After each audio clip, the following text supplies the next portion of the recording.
केवल ज्ञानी जयभूषण मुनि के मुखारविंद से रामचंद्र जी वगैरह सभी अपने पूर्व भव के बारे में जानने से गुरुदेव की वाणी काफी उत्सुकता से श्रवण कर रहे थे।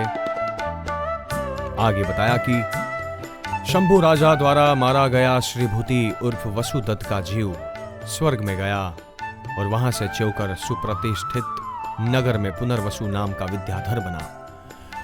पुनर्वसु ने एक बार त्रिभुवानंद नामक चक्रवर्ती की कन्या अनंग सुंदरी को देखा, उस पर मोहित हुआ और अपने विमान में उसका अपहरण करके भागने लगा।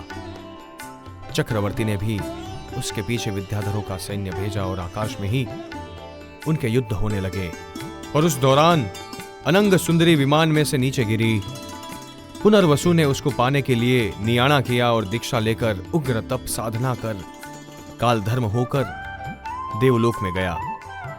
फिर वहां से अपना आयुष्य पूर्ण कर यह लक्ष्मण वासुदेव के रूप में जन्म लिया और अनंग सुंदरी वो विमान में से किसी जंगल में गिरी और वहीं पर रहकर उग्र तप साधना करने लगी। अंत में उसने अनशन किया, उसी में कोई अजगर उसको निगल गया। समाधि मरण को पा वह देवलोक में देव बनी और फिर वहां से च्योकर विशल्या बनी है। तथा वह जो गुणवती का भाई था गुणधर, वह भी चिरकाल तक संसार में जन्म मरण करते हुए कुंडल मंडित नामक राजपुत्र बना और उस जन्म में चुस्त श्रावकावस्था में रहकर मृत्यु पाकर इस जन्म में फिर सीता का सहोदर ये भामंडल बना है।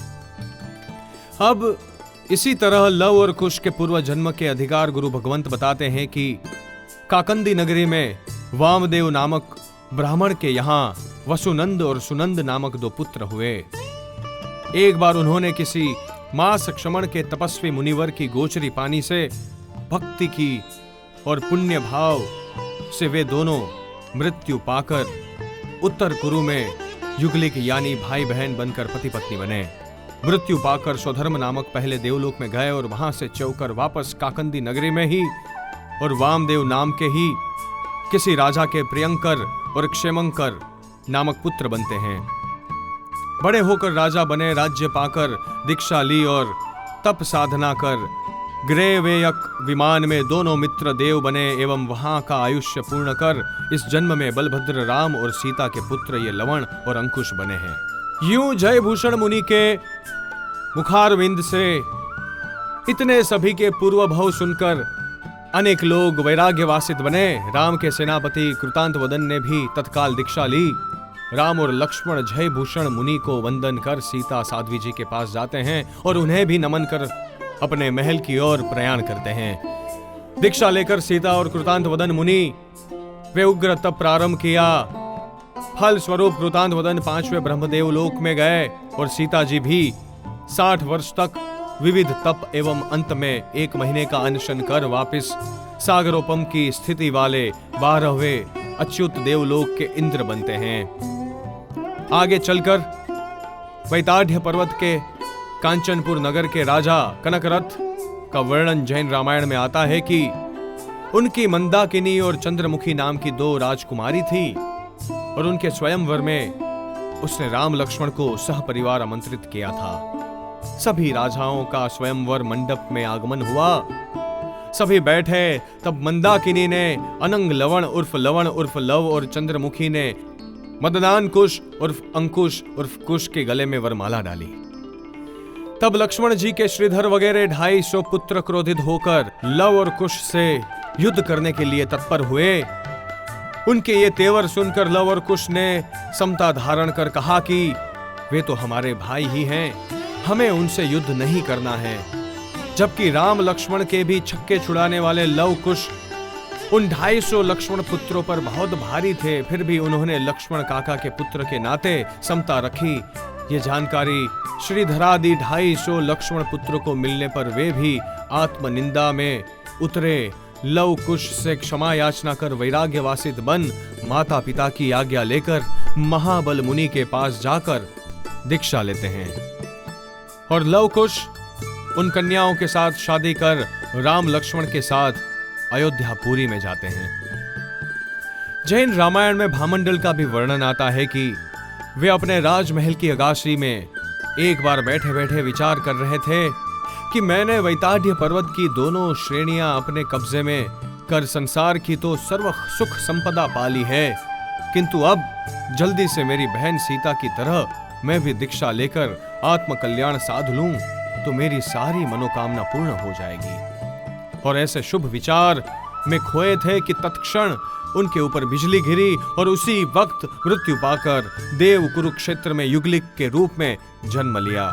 इसी तरह हनुमान जी का भी बड़ा ही रोचक वर्णन इस रामायण में आता है कि चैत्र पूर्णिमा के दिन हनुमान जी मेरू पर्वत पर रहे, शाश्वत जिन मंदिरों के दर्शनार्थ जाते हैं और वहां उन्होंने सूर्य को अस्त होते देखा और सोच में डूब गए कि दिन का राजा कहलाने वाला यह सूरज भी रोज डूबता ही है, तो मैं कब तक यहां राज करता रहूंगा। मुझे भी तो एक दिन जाना ही पड़ेगा ना, तो क्यों ना जाने से पहले मैं भी जाग जाऊं। और वे अपने नगर में आकर अपने पुत्रों को राज्य देकर 750 राजाओं के साथ धर्मरत्न नाम के आचार्य के पास जाकर दीक्षा लेते हैं। उनकी सभी की रानियों ने भी लक्ष्मीवती नाम की साध्वी जी महाराज के पास दीक्षा ले ली। दीक्षा लेकर हनुमान मुनि भी तप जप साधना करते हुए अंत में ध्यान रूपी अग्नि में अपने सर्व कर्मों को जलाकर केवल ज्ञान पाकर मोक्ष में गए। हनुमान जी की दीक्षा के समाचार जब रामचंद्र जी को मिलते हैं तो वे विचार करने लगते हैं कि इतने सारे भोग सुखों को त्याग कर इस हनुमान ने ऐसी कष्टकारी दीक्षा क्यों ली होगी। और राम जी के ये विचार तब अवधि ज्ञान से स्वधर्म देवलोक के इंद्र ने जाने तो उन्होंने सभा के बीच कहा कि अरे, कर्म की गति भी कैसी विचित्र है। इसी भव में मोक्ष में जाने वाले रामचंद्र जी भी दीक्षा की मजाक और भोग सुखों की तारीफ कर रहे हैं, मगर क्या करें, उनके अंदर रहा लक्ष्मण के प्रति का अतिराग ही ऐसा करवा रहा है। राम लक्ष्मण के अंदर परस्पर गाढ़ राग है और इसी वजह से राम को संसार से वैराग्य भाव नहीं आ रहा है। इंद्र के ये वचन सुनकर दो देवों ने कौतुकवश उनके प्रेम की परीक्षा लेनी चाहिए और तुरंत देव माया से लक्ष्मण के महल में जाकर उनके अंतःपुर की सभी रानियों को करुण स्वर में विलाप करते लक्ष्मण को दिखाया और राम राम का नाम लेकर की है प्रभु, ये क्या हुआ, आप अचानक आपके लघु भ्राता लक्ष्मण और हम सबको छोड़कर क्यों चले गए, अब हमारा क्या होगा, हम आपके बगैर कैसे रहेंगे इत्यादि बोलती एवं करुण आक्रंद करती हुई अपनी हजारों रानियों को देखकर लक्ष्मण जी तो अत्यंत सदमे में खो गए। और हे दुष्ट यमराज, तूने क्या किया, मेरे भैया को राम को क्यों मुझसे छीन लिया, जबकि ऐसा कुछ हुआ ही नहीं था। रामचंद्र जी तो अपने महल में स्वस्थ और मस्त थे, लेकिन ये सब देव माया थी। सो लक्ष्मण श्री राम की मृत्यु की कल्पना से इस आघात को नहीं सह पाए और वहीं पर उनके प्राण पंखुरे उड़ गए। वासुदेव और बलदेव का प्रेम ही ऐसा अनोखा अद्भुत होता है कि दोनों एक दूसरे के बगैर रह नहीं पाते। अब इस तरह लक्ष्मण को मृत्यु पाते देखकर देवलोक के वे दोनों देव तो अपने अंदर आत्मग्लानि महसूस करते कि हमारी परीक्षा में इस महान पुरुष की मौत हो गई है, प्रभु ये क्या हो गया, और उदास हो दोनों देव अपने स्थान पर गए। अब इधर लक्ष्मण जी की मृत्यु देख सच में ही अंतःपुर की रानियां विलाप करने लगी, क्योंकि पूर्व में तो देव माया थी और देव तो लक्ष्मण जी की मौत के साथ ही अपनी माया का संहरण कर चले गए, लेकिन अब तो सच में ही लक्ष्मण के महल में मातम मच गया। लक्ष्मण जी की 16,000 रानियों का करुण आक्रंद सारे नगर को रुलाने लगा और ये देखकर रामचंद्र जी दौड़े चले आए, लक्ष्मण को देखते हैं और उनकी रानियों से कहते हैं कि तुम सब ये क्या पागलपन कर रही हो, मैं अभी जिंदा हूं और मेरा भाई भी अभी जिंदा ही है, कुछ रोग होगा तो मैं अभी वैद्य हकीमों को बुलाकर उसका इलाज करवाता हूं। और यूं कई वैद्य, हकीम, मांत्रिक, तांत्रिक, ज्योतिष आदि आ जाते हैं, मगर सभी ये कहकर कि लक्ष्मण जी अब नहीं रहे, चले जाते हैं। सुनकर राम को मूर्छा आ जाती है। वे बेहोश होकर गिर पड़ते हैं। फिर कुछ देर बाद स्वस्थ होकर ऊंचे स्वर में विलाप करने लगते हैं और उनके इस आक्रांत से व्यथित हो शत्रुघ्न, सुग्रीव, विभीषण आदि सभी राजा तथा कौशल्यादि माताएं सभी करुण कल्पांत करने लगते हैं। सारी अयोध्या शोकाकुल बन जाती है। ये दृश्य देखकर लव और कुश वैराग्यवासित बनकर अपने पिता राम से कहते हैं कि पिताजी, काका लक्ष्मण के बगैर अब हम भी इस घर में नहीं रह पाएंगे। आप हमें भी दीक्षा की अनुमति दो। और वे तो घर से निकलकर अमृत घोष नाम के मुनि के पास जाकर दीक्षा ले लेते हैं एवं तप साधना में पुरुषार्थ कर अनुक्रम से मोक्ष में चले जाते हैं। अपने प्राण प्यारे भ्राता लक्ष्मण की मृत्यु और लव कुश की जुदाई से राम बार बार मूर्छित होकर गिरते हैं। होश में आने पर फिर करुण कल्पांत करते हैं। लक्ष्मण की डेड बॉडी के पास ही रहते हुए उसे बार बार बुलवाने का प्रयास करते हैं कि भाई तुम बोलो ना, चुप क्यों हो? क्या तुम मुझसे रिसाए हुए हो? क्या मैंने तुम्हें कुछ कहा है? देखो, तुम्हारे ऐसा करने से मेरे दोनों पुत्र भी मुझे छोड़कर चले गए हैं। यूं पागलों की तरह चिल्लाते और विलाप करते रामचंद्र जी की ये दशा विभीषण, शत्रुघ्न और सुग्रीव आदि से देखी नहीं जाती है। वे सब आकर उन्हें समझाते हैं कि प्रभु, आप तो जगत में महान हैं। आप वीर पुरुषों में वीर हो तो धीर पुरुषों में धीर भी हो। आप ये क्या कर रहे हो? आपके भाई और हमारे भी सभी के पूज्य से लक्ष्मण जी अब मृत्यु को पा चुके हैं। आप इसे स्वीकारो और इनका अमृत कार्य करो। ये सुनते ही राम फिर आग बबूला हो जाते हैं और उन सब के ऊपर बरसते हैं, बोलते हैं, अरे दुष्टो, तुम ऐसा क्या बोलते हो? तुम मरे होंगे, तुम्हारे स्वजन संबंधी मरे होंगे। तुम्हें मृत कार्य करना हो तो तुम्हारा सभी का करवा दो। मेरा भाई तो अभी जीवित है, ये दीर्घायुषी है। तुम मेरे सामने ऐसा व्यर्थ मत बोलो और चले जाओ यहां से। इस प्रकार लक्ष्मण के प्रति के गाढ़ राग की वजह से राम, विभीषण, सुग्रीव, शत्रुघ्नादि सभी को ललकार कर और दुत्कार कर भगा देते हैं। अब राम तो राम, उनके सामने बोलने की किसी की हिम्मत भी नहीं थी कि कुछ कह सके। सभी चले जाते हैं। राम फिर लक्ष्मण की मृत काया को स्नेह करने लगते हैं, उसे मनाने लग जाते हैं। स्नानागार में ले जाकर स्नान करवाते हैं, चंदन आदि का उनके देह पर विलेपन करते हैं। कभी दिव्य भोजन मंगवाकर उन्हें खिलाने का प्रयास करते हैं, कभी अपनी गोद में सुलाकर प्यार करते हैं और यूं अपने कंधे पर ही ढोते हुए सभी जगह जाते हैं। इस प्रकार राम ने पूरे 6 महीने निकाल दिए, मगर लक्ष्मण को मृत मानने को तैयार ही नहीं होते। अंत में कृतांत वदन सेनापति ने, जो दीक्षा लेकर 5वें देवलोक में देव बने थे, आते हैं। उन्होंने अवधि ज्ञान से ये सारी बात जानी और राम को बोध करने के लिए वहां पर देव माया से एक मरी हुई स्त्री की लाश अपने कंधे पर ढोते हुए आते हैं। और वे भी राम की तरह ही उस स्त्री के सब को मृत न मानते हुए जब राम के सामने आते हैं और व्यर्थ का प्रलाप करते हैं, तो राम उसे समझाते हैं कि भाई, ये स्त्री तो मर चुकी है, तुम इसकी लाश क्यों ढो रहे हो?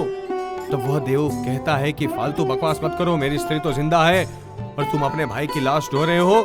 6 महीने से तुम भी तो इस मृत शरीर को जिंदा मानकर पागलों की तरह भटक रहे हो। पहले तुम तो समझो, फिर मुझे उपदेश देना। यूं 6 महीने के बाद रामचंद्र जी लक्ष्मण को मृत मानने को तैयार हुए। वह आखिर उसका अग्नि संस्कार करते हैं। लक्ष्मण का अंतिम कार्य सब बराबर निपटाकर अब रामचंद्र जी भी दीक्षा लेने की भावना वाले बनते हैं, क्योंकि उनके प्रिय व्यक्ति अब बचे भी कौन थे। लक्ष्मण चले गए, सीता एवं लव कुश ने दीक्षा ले ली और संसार के सारे चितार चश्मदीद देख लिए। अब उन्हें संसार के प्रति वैराग्य भाव जगा। अतः शत्रुघ्न को बुलाकर कहा कि भाई, अब तू ये अयोध्या का राज्य संभाल, मैं तो अपना आत्मकल्याण साधने हेतु पारमेश्वरी दीक्षा ही ग्रहण करूंगा। मगर शत्रुघ्न भी उनसे 4 कदम आगे निकले, बोले, भैया कैसा राज्य और कैसी बात, मैं भी आपके साथ ही दीक्षा लेना चाहता हूं। मुझे भी अब इस संसार वास में रहने का और राज्य संभालने का तनिक भी मन नहीं है। अतः कृपा करो और मुझे भी आपके साथ ही ले चलो। तब अनंग लवण यानी लव के पुत्र अनंग देव को राज्य सौंपकर सुव्रत नाम के महामुनि के पास दीक्षा ग्रहण करते हैं। और देखिए आश्चर्य, रामचंद्र जी जब दीक्षा के लिए तैयार होते हैं तो कोई अकेले नहीं, उनके साथ 16,000 राजाओं ने भी दीक्षा लेने की तैयारी कर ली। और अयोध्या के अंदर 16,000 राजाओं का एक अद्भुत माहौल छा गया। जब 16,000 राजाओं की दीक्षा होती है तो क्या उनका रानी परिवार महल में ही रहेगा? नहीं, 37,000 रानियों ने भी तब दीक्षा ली, यानी 53,000 लोगों की दीक्षा का एक अनोखा न भूतो न भविष्यति जैसा रंग जमा। सभी रानियों को श्रीमती नाम की साध्वी जी महाराज के पास सौंपी गई। रामभद्र मुनि गुरु सानिध्य में रहकर 14 पूर्व का अभ्यास विविध अभिग्रह और तप के साथ करते हैं। 8 सालों तक गुरु के साथ उनकी सेवा एवं ज्ञानाभ्यास तथा उत्कृष्ट अभिग्रह पूर्वक विविध तप करने के पश्चात गुरु आज्ञा से अकेले विहार किया और निर्भय होकर किसी घोर जंगल में गुफा के अंदर रहकर संपूर्ण रात्रि का ध्यान किया। पूर्व में मुनि भगवंत ज्ञान ध्यान तप जप आदि में आगे बढ़कर अपने गुरु से आज्ञा लेकर विशिष्ट साधना हेतु अकेले जंगल में जाते थे और ध्यान करते थे। गुरु भी उनमें योग्यता देखकर ही जाने की आज्ञा देते, नहीं तो मना भी कर देते थे।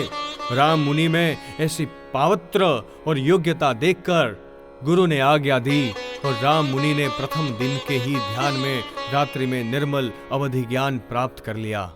14 राजलोक में रहे संपूर्ण रूपी जगत को वे अपने सामने ही देखने लगे।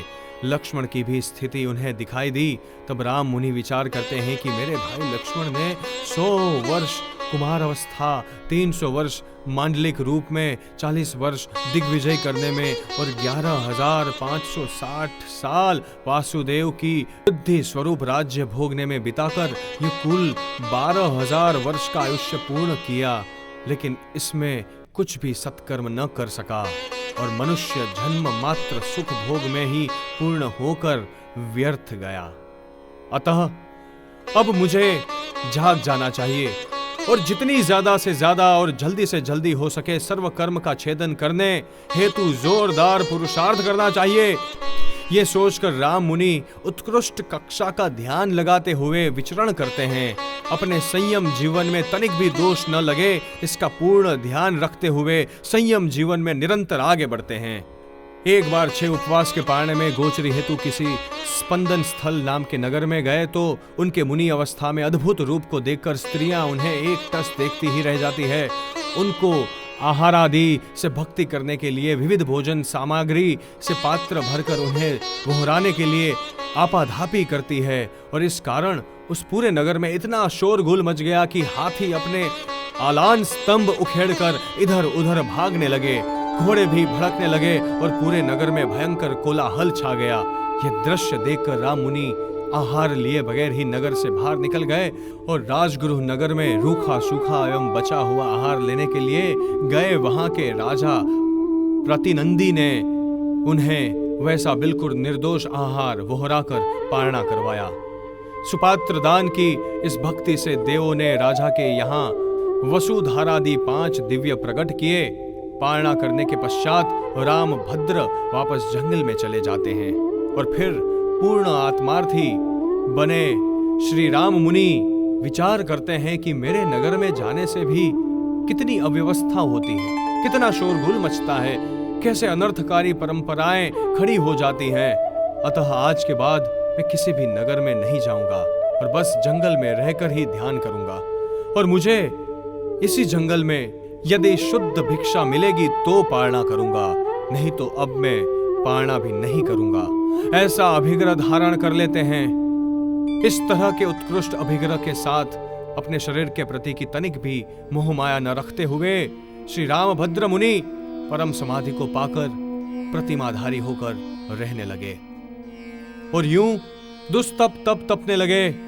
कभी 1 मासी, कभी 2 मासी, कभी 4 मासी तप भी करते तो साथ ही जरा भी प्रमाद न करते हुए कभी पर्यंक आसन में, कभी उत्कटिक आसन में, कभी दोनों भुजाओं को ऊंची प्रसराकर, कभी एक पैर पर खड़े रहते तो कभी पैर के मात्र अंगूठे या कभी सिर्फ पैरों की एड़ी के बल ही खड़े रहते।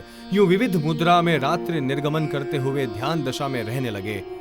इस प्रकार विहार भी करते रहते श्री राम मुनि एक बार कोटिशिला के पास पहुंचे। जिस कोटि शिला को लक्ष्मण ने उठा ली थी, उसी पर रात्रि में प्रतिमा धारण करते हुए शपक श्रेणी में आरूढ़ होकर शुक्ल ध्यान की अंतरदशा तक पहुंचते हैं। यानी कि शुक्ल ध्यान के 4 पाए होते हैं, उसमें से 2 पाए पूर्ण कर अंतिम तीसरे और चौथे पाए तक पहुंचते हैं कि जिसके बाद शीघ्र ही केवल ज्ञान, केवल दर्शन की प्राप्ति होती है। इस दौरान 12वें देवलोक में इंद्र बने सीता जी अवधि ज्ञान में रामचंद्र जी कहाँ हैं और क्या कर रहे हैं ये देखते हैं। तब रामचंद्र जी तो केवल ज्ञान पाने की तैयारी में दिखाई दिए।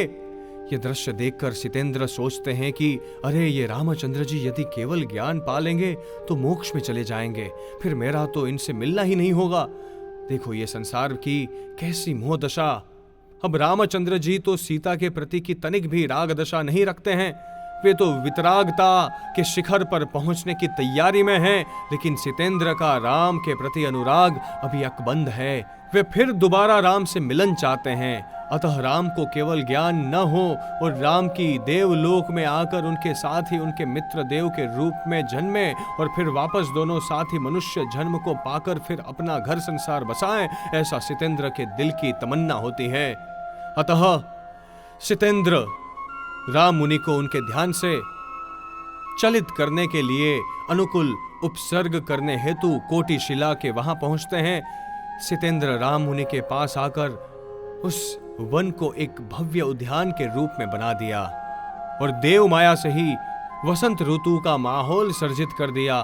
चारों तरफ बड़े ही सुगंधित फूल खिल जाते हैं, भंवरे गुंजारव करने लगते हैं, कोयलों की मधुर टहुकार मन को मोहने लगती है। बड़ा ही खुशनुमा वातावरण वहां सर्वत्र छा जाता है। तब सितेंद्र अपने साथ अनेक अप्सरा जैसी अत्यंत खूबसूरत स्त्रियों को लेकर स्वयं सीता के मूल स्वरूप में उनके सामने आते हैं। हाथ जोड़कर विनंती के भाव में बोलते हैं कि हे प्रियवर, मैं आपकी प्राण प्यारी सीता आपके वियोग में दुखी दुखी हो चुकी हूँ। मैंने आपका त्याग कर दीक्षा ली, ये अच्छा नहीं किया। अब मैं वापस आपके पास आई हूँ, साथ में ये सैकड़ों सुंदरतम विद्याधर कन्याएं भी आई हैं। ये भी आपके साथ शादी करके सुखी बनना चाहती है, तो कृपा करो और आप हम सबकी इच्छा पूर्ण करो। इन्हीं बालाओं के कहने से मैंने भी दीक्षा छोड़ दी है और आपके पास इन सभी को लेकर आई हूँ। अब सीता तो दीक्षा में ही काल धर्म पाकर 12वें देवलोक के इंद्र बन चुकी थी, मगर उन्हें तो राम को रिजाना था, केवल ज्ञान नहीं पाने देना था। अतः ये सब मात्र नाटक कर रहे थे ताकि राम को केवल ज्ञान नहीं हो और अगले जन्म में पुनः राम का साथ हो सके। इसके लिए रात की वे सभी विद्याधर कन्याएं कोई नृत्य करती है, कोई मधुर संगीत की सुरावली छेड़ती है और माहौल राग रंग का कर देते हैं। मगर सितेंद्र के मीठे वचन या उन विद्याधर कन्याओं के नृत्य संगीत या वहां विकुरवा हुआ वसंत महोत्सव कोई भी राम मुनि को अपने ध्यान से जरा भी डिगा नहीं सकते हैं। मंदर एवं निकम्मे मेरु पर्वत की तरह राम मुनि भी अपने ध्यान में अटल निश्चल रहते हुए केवल ज्ञान और केवल दर्शन को पा जाते हैं। जैन रामायण कहती है माघ मास की शुक्ल द्वादशी यानी 12 की तिथि के दिन रात्रि के अंतिम प्रहर में श्री राम मुनि को केवल ज्ञान की प्राप्ति होती है। फिर तो सितेंद्र अन्य अनेक देवता गण के साथ आकर रामभद्र मुनि के केवल ज्ञान का महोत्सव करते हैं। देवों द्वारा रचित सुवर्ण कमल पर विराज कर दिव्य चामर एवं दिव्य छत्र से सुशोभित रामर्षि मुनि वहां पर सभी को धर्म देशना देते हैं। देशना के अंत में सितेंद्र अपने अपराधों की क्षमा मांगकर, क्योंकि केवल ज्ञान में बाधा डालने का जो प्रयास सितेंद्र ने किया था उसकी क्षमा याचना तो करना ही रही ना। अतः राम भगवान से अपने अपराधों की क्षमा प्रार्थना करने के बाद रावण और लक्ष्मण की गति पूछते हैं। केवल ज्ञानी रामर्षि भी तब बताते हैं कि अभी तो रावण और लक्ष्मण अपने अपने कर्मों के अनुसार गति प्राप्त हुए हैं, क्योंकि कर्म की गति न्यारी है और जगत के तमाम जीव अपने अपने कर्मों के अधीन हैं। अतः वहां का आयुष्य पूर्ण कर रावण और लक्ष्मण दोनों ही महाविदेह क्षेत्र के आभूषण रूप विजयावती नगरी के सुनंद नाम के श्रावक के घर जिनदास और सुदर्शन नामक उनके पुत्र के रूप में जन्म लेंगे और जिन धर्म का चुस्त पालन करते हुए समाधि में मरकर प्रथम देवलोक में जाएंगे, वहां से भी आयुष्य पूर्ण कर विजयापुरी नगरी में दोनों फिर श्रावक के रूप में जन्म लेंगे। वहां से मृत्यु पाकर हरिवर्ष क्षेत्र में दोनों युगलिक के रूप में जन्म लेंगे और मृत्यु पाकर देवलोक में जाएंगे।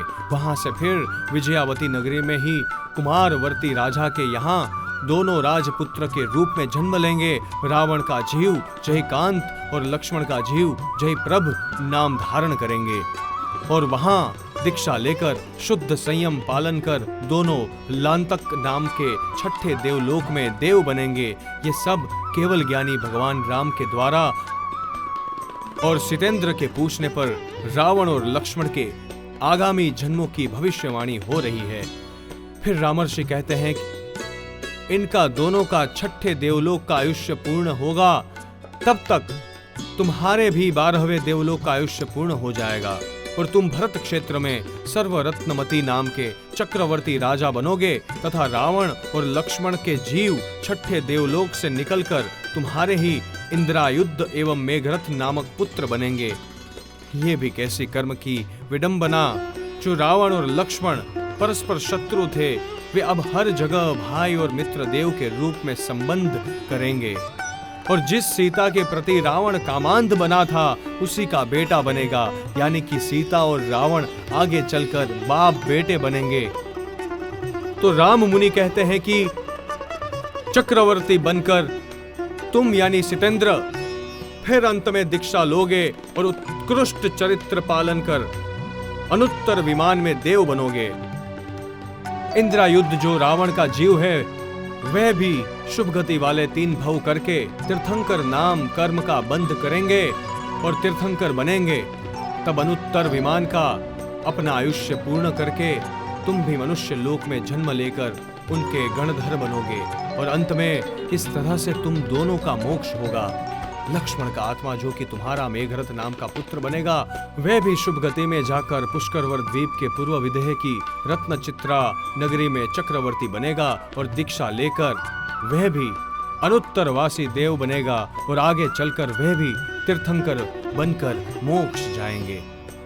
इस प्रकार पूर्व में जयभूषण नाम के केवल ज्ञानी ने रामचंद्र जी वगैरह के सामने इन सब के पूर्व भव बताए थे और अब सितेंद्र के पूछने पर राम मुनि ने रावण लक्ष्मण सीता के आगामी भवों का वर्णन किया।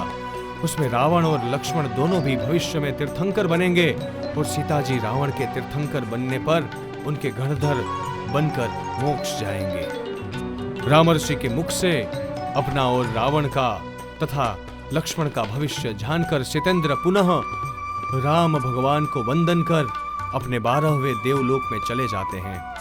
रामभद्र मुनि केवल ज्ञान प्राप्ति के बाद 25 वर्षों तक केवली पर्याय में विचर कर अनेक जीवों को बोध देते हुए 15,000 वर्ष का आयुष्य पूर्ण कर योग निरोध द्वारा निर्वाण पद को प्राप्त हुए, यानी मोक्ष में गए।